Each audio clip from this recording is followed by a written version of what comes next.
Bonjour les amis, je suis ravie de vous retrouver aujourd'hui pour parler de l'hypersensibilité et de voir ce que ce terme recouvre concrètement pour ne pas faire d'amalgame. Nous verrons également comment la pacifier, donc quelques outils pour être plus serein. Alors non, être hypersensible, ce n'est pas être hystérique, ce n'est pas non plus vivre intensément ses émotions, en tout cas ce n'est pas que ça. L'hypersensibilité peut recouvrir de nombreux visages et c'est ce que nous allons voir ensemble. Alors, tout d'abord, quelques symptômes possibles en vrac. Donc, la personne hypersensible est souvent très empathique et dotée d'un grand cœur. Elle aime aider les autres, elle est créative et intuitive. Elle a généralement une très bonne connexion avec la nature et ou les animaux. Mais pas que. La personne hypersensible va capter de nombreux stimuli, ce qui peut engendrer une sorte de gueule de bois émotionnelle ou mentale, tant elle peut être épuisée par tous ces stimuli qu'elle capte, et ça peut donner le tournis. Le corps, ressentant tout, peut également être plus sensible à certaines maladies, donc sa vitalité sera plus vite impactée, rendant le terrain immunitaire plus fragile.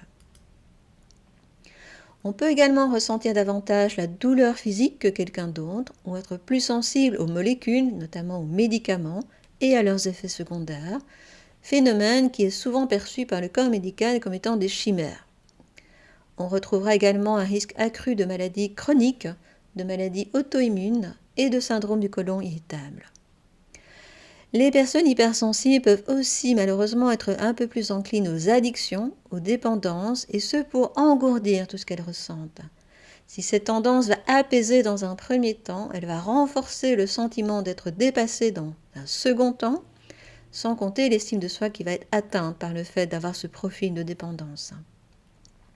Les troubles de comportement alimentaire seront également légion. Pour ce qui est des relations de couple, l'hypersensibilité peut générer une ambivalence entre besoin d'amour et sensation d'être vite étouffé. On retrouvera donc une lutte entre désir d'amour et le désir d'être seul pour être moins envahi par tous ces stimuli. Donc certaines personnes hypersensibles peuvent ainsi trouver leur compte dans des relations à distance ou avec des individus qui sont fort pris par une activité ou leur travail. Ceci dit, ce que je viens de dire n'est pas à confondre avec le trouble d'attachement évitant, où on peut également avoir peur d'aimer et envie d'aimer. Ici, c'est vraiment lié au fait qu'on capte trop de stimuli et que donc ça fatigue davantage. Dormir ensemble relève aussi parfois du défi.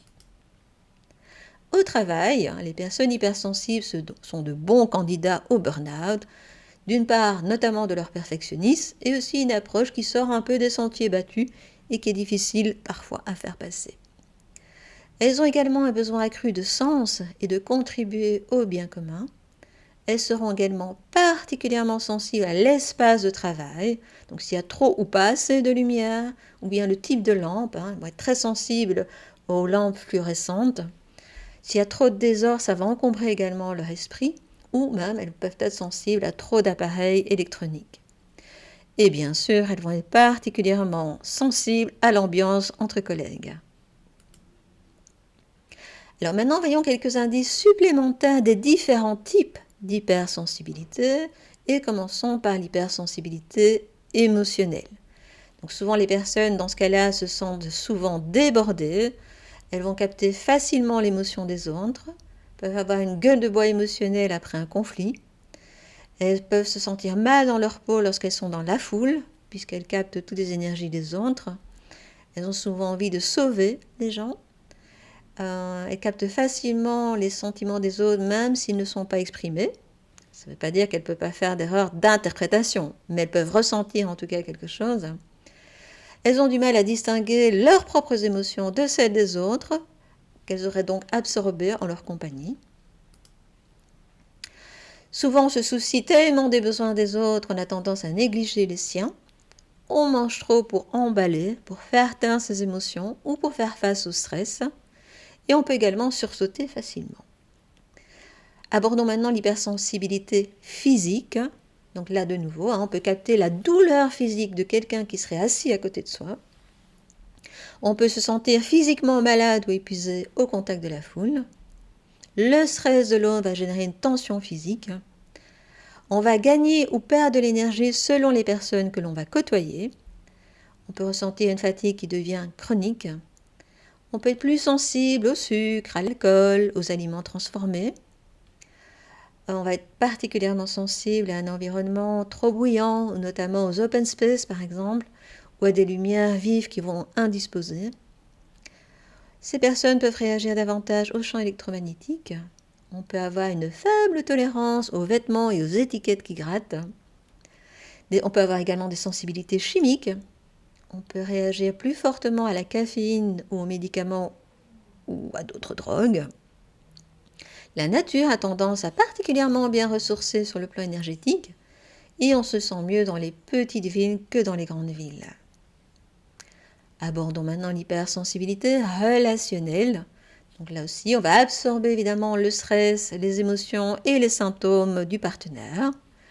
On peut avoir peur d'être étouffé, voire même de perdre son identité dans les relations intimes. Trop d'intimité peut rendre anxieux.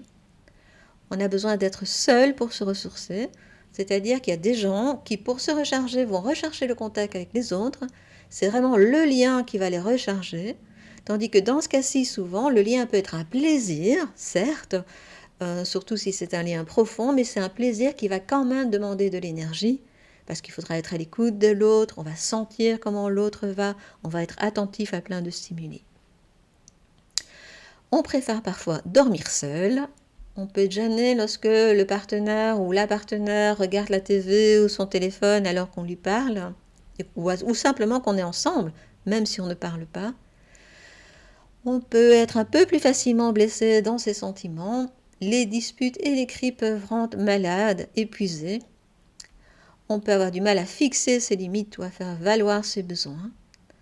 On aura tendance à préférer les interactions individuelles, donc en one-to-one ou en petits groupes plutôt que les grands groupes. On a besoin de beaucoup de temps pour récupérer après avoir côtoyé des personnes difficiles ou des vampires énergétiques ou après avoir été dans une foule avec beaucoup de personnes pendant plusieurs heures. Alors, quels sont les défis principaux des personnes hypersensibles ? Bien évidemment, c'est apprendre à mettre ses limites. Elles vont devoir partir de leur mode d'emploi pour fonctionner.